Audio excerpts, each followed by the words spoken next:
आप सभी सासाराम विधानसभा क्षेत्र से जुड़े हुए बहन और भाइयों का हृदय से मैं स्वागत करता हूं, अभिनंदन करता हूं। बहन और भाइयों, मैं धन्यवाद देता हूं श्री उपेंद्र कुशवाहा जी को, जिनके कारण मुझे आज एनडीए की प्रत्याशी श्रीमती स्नेहलता कुशवाहा जी के समर्थन के बहाने इस पावन धरा का दर्शन करने और आप सबसे संवाद करने का अवसर प्राप्त हो रहा है। आज बहन और भाइयों, कार्तिक पूर्णिमा का भी पावन पर्व है। भारी संख्या में लोग स्नान करने के लिए गंगा के घाट पर जा रहे हैं। आज वाराणसी में देव दीपावली भी है। मुझे यहां से सीधे वाराणसी जाना है, काशी जाना है। लाखों की संख्या में देवताओं के आगमन की खुशी में दीप प्रज्वलित होंगे। बहन और भाइयों, ये दीप प्रज्वलित होंगे, लेकिन मिट्टी और उससे बनने वाला जो दिया है ना, ये हमारे प्रजापति समुदाय को ही इसका लाभ होगा। जिसमें तेल लगेगा, अन्नदाता किसान के पास उसका पैसा जाएगा। बहन और भाइयों, भारत की सनातन धर्म की परंपरा कैसे समाज के प्रत्येक तबके को जोड़ करके उनके स्वावलंबन के लिए कार्य करती है, ये पर्व और त्योहार उसके उदाहरण हैं। हर व्यक्ति जुड़ा हुआ है, हर व्यक्ति जुड़ा हुआ है। कोई पुजारी के रूप में है तो कोई माली के रूप में है, कोई कुमार के रूप में अपनी सेवाएं दे रहा है, कोई किसी अन्य रूप में सेवा दे करके आस्था का भी सम्मान कर रहा है और रोजगार का भी सृजन कर रहा है। बहन और भाइयों, सासाराम का अपना एक गौरवशाली इतिहास है। रोहतास जनपद का अपना एक गौरवशाली इतिहास है, वैसे ही जैसे बिहार का। बिहार जहां मां जानकी ने जन्म लिया, बिहार जिस धरा ने भगवान बुद्ध को ज्ञान प्रदान किया, बिहार की धरा जहां पर 24वें तीर्थंकर भगवान महावीर का जन्म हुआ, ये बिहार की ही धरती है जिसने मैथिली के महान साहित्यकार विद्यापति को जन्म दिया। ये बिहार की ही धरती है जिसने मैथिली और भोजपुरी को छठ के माध्यम से वैश्विक पहचान दिलाने वाली शारदा सिन्हा, जिन्हें प्रधानमंत्री मोदी जी ने पद्म पुरस्कार से सम्मानित किया, उनकी धरा है। देश के पहले राष्ट्रपति डॉक्टर राजेंद्र प्रसाद जी की पावन जन्मभूमि भी है बिहार।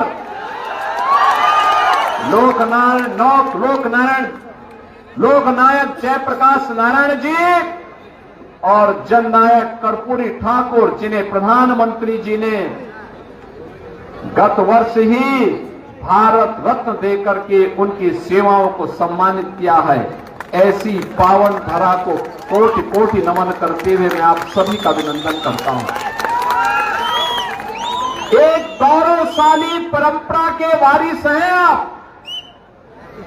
लेकिन कौन लोग हैं, कौन लोग थे जिन्होंने बिहार के नौजवानों के सामने पहचान का संकट खड़ा कर दिया? वे कौन लोग थे जिन लोगों ने बिहार के अन्नदाता किसानों को आत्महत्या करने के लिए मजबूर कर दिया? वे कौन लोग थे जिन्होंने बिहार के व्यापारी और उद्यमियों के सामने सुरक्षा का भीषण संकट खड़ा कर दिया। कौन लोग थे जिन्होंने बहन और बेटियों की सुरक्षा में सेंध लगाने का काम किया था? ये वही लोग हैं। बहनों और भाइयों, आज बड़ी बड़ी घोषणाएं कर रहे हैं, लेकिन ये वही लोग हैं जिन लोगों ने आज महागठबंधन बना करके फिर से ठगी की अपनी दुकान खोल करके चुनाव के बहाने आपके बीच में आए हैं।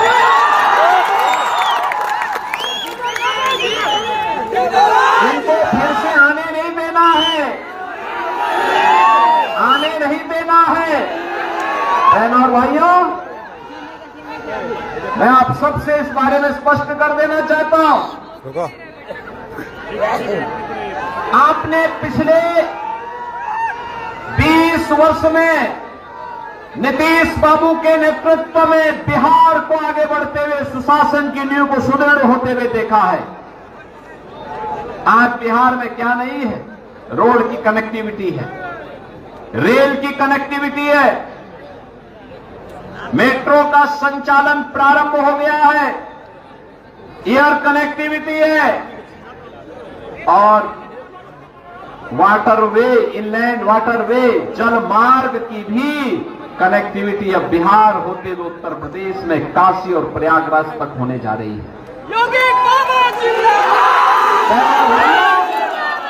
बिहार में अब एनआईटी है, एम्स है, आईएम है।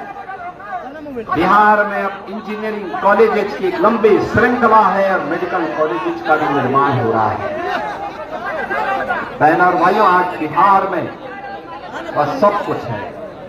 कार्य करने की क्षमता होनी चाहिए, क्यों नहीं हो सकता? आप याद करिए, मोदी जी ने 11 वर्ष में देश के अंदर भारत को वैश्विक पहचान दिला दी। 80 करोड़ लोगों को फ्री में राशन की सुविधा का लाभ, 50 करोड़ लोगों को 5 लाख रुपए हर वर्ष स्वास्थ्य बीमा की सुविधा, 46 करोड़ लोगों के बैंक में अकाउंट खोल करके भ्रष्टाचार मुक्त व्यवस्था, सरकार का पैसा सीधे गरीब के खाते में जाएगा।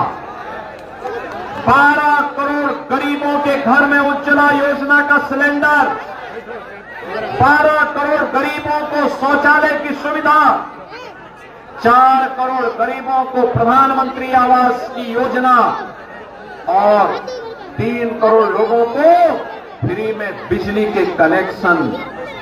ऐसी ढेर सारी योजनाएं, किसानों को किसान सम्मान निधि का लाभ। बहनों और भाइयों, करने की इच्छा शक्ति होनी चाहिए। अब तो बिहार का व्यक्ति बिहार के अंदर रहे या बिहार के अंदर, देश के अंदर किसी भी भाग में चला जाए, अगर राशन कार्ड बिहार का है तो वह उत्तर प्रदेश में भी, मध्य प्रदेश में भी, गुजरात में भी उस राशन कार्ड से राशन ले सकता है।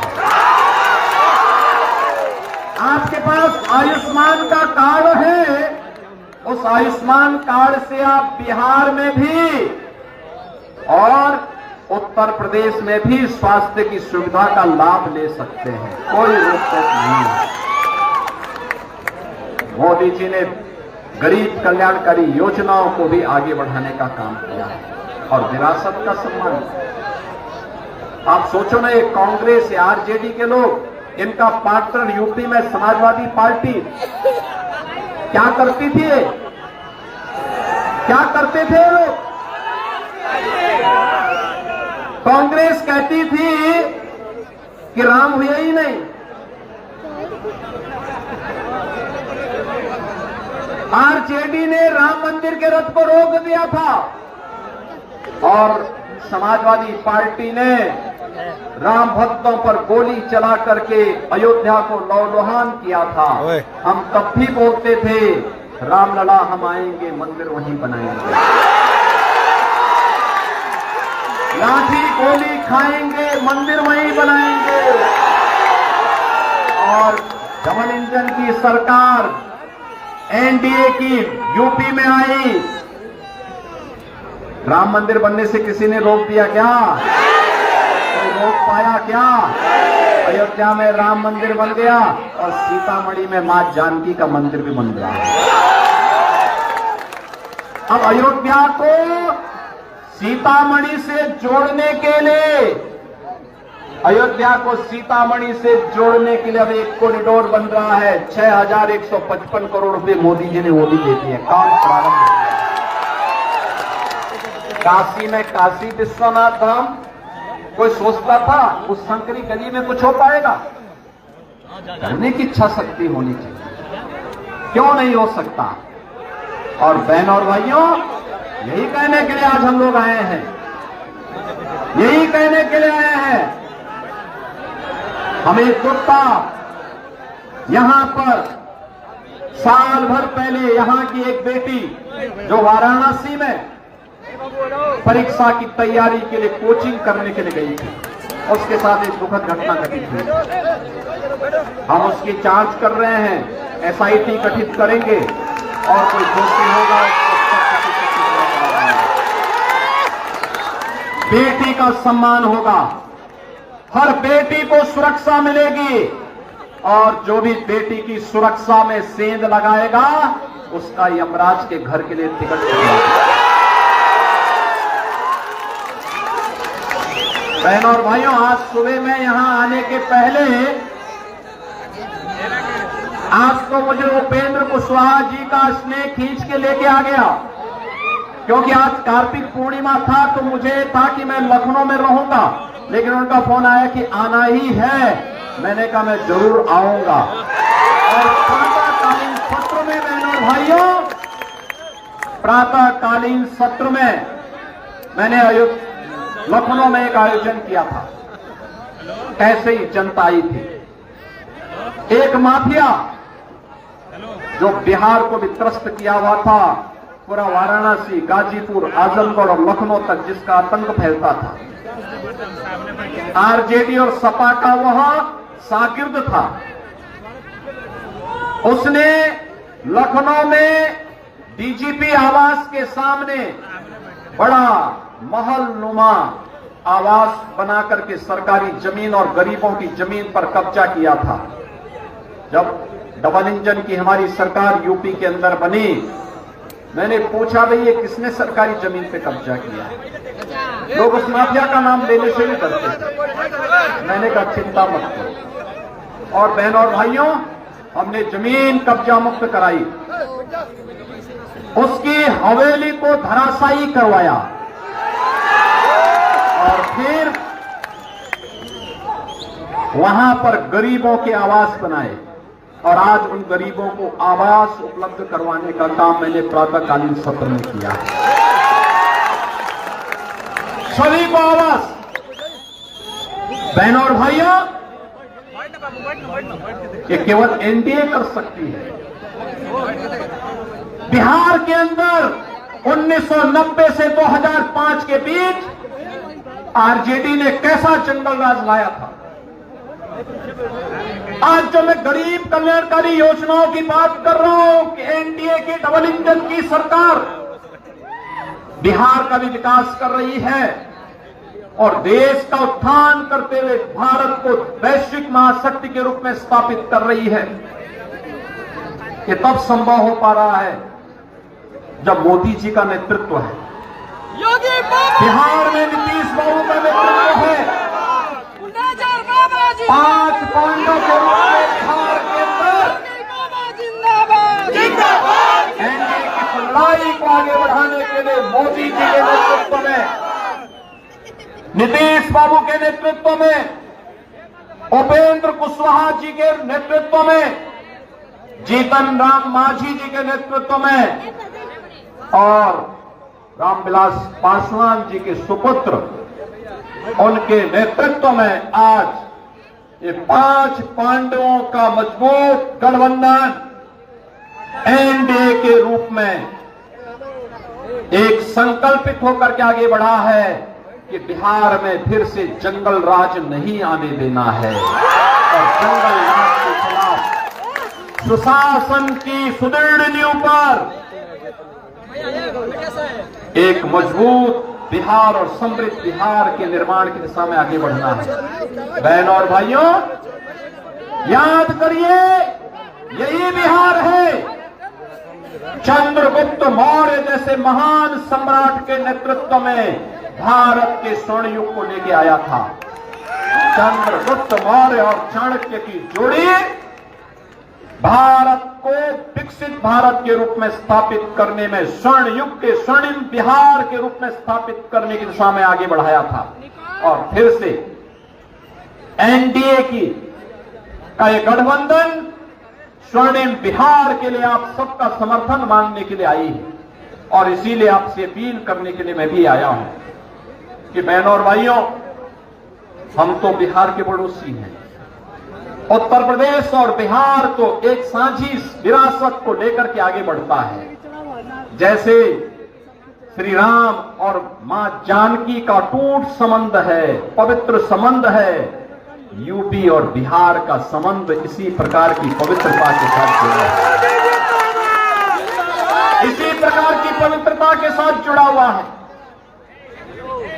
सभी लोग मिलकर के आज उत्तर प्रदेश के अंदर, जैसे आपने देखा होगा, कानून का राज है तो सबको सुरक्षा है, सबको सम्मान है, सबके स्वावलंबन के लिए कार्य है, कहीं कोई भेदभाव नहीं है, कहीं कोई अराजकता नहीं है, विकास हो रहा है, निवेश हो रहा है, रोजगार का सृजन हो रहा है, हर तबका खुशहाल है और नौजवान मस्त है, माफिया पस्त है। ये उत्तर प्रदेश के अंदर आप देख सकते हैं, यही बिहार के अंदर भी करना है। और इसी के लिए हम लोग आज यहां पर आए हैं श्रीमती स्नेहलता कुशवाहा जी के समर्थन में। बहनों और भाइयों, चुनाव चिन्ह भी उज्ज्वला योजना का रसोई गैस का सिलेंडर है। याद करना, यानी स्वस्थ ईंधन, इसके बगैर गृहस्थी चल ही नहीं सकती आगे। और इन सभी कार्यों के साथ हमें जुड़ना है। बिहार के अंदर कल पहले चरण का चुनाव होगा और 11 नवंबर को यहां पर भी चुनाव होना है। श्रीमती स्नेहलता कुशवाहा जी को आप अपना आशीर्वाद और सहयोग और समर्थन देंगे ना? सभी लोग तैयार हैं ना? एनडीए के प्रत्येक प्रत्याशी को विजयी बना के भेजेंगे ना? सभी लोग सहमत हैं? सभी लोग तो मेरे साथ बोलेंगे, भारत माता की, भारत माता की।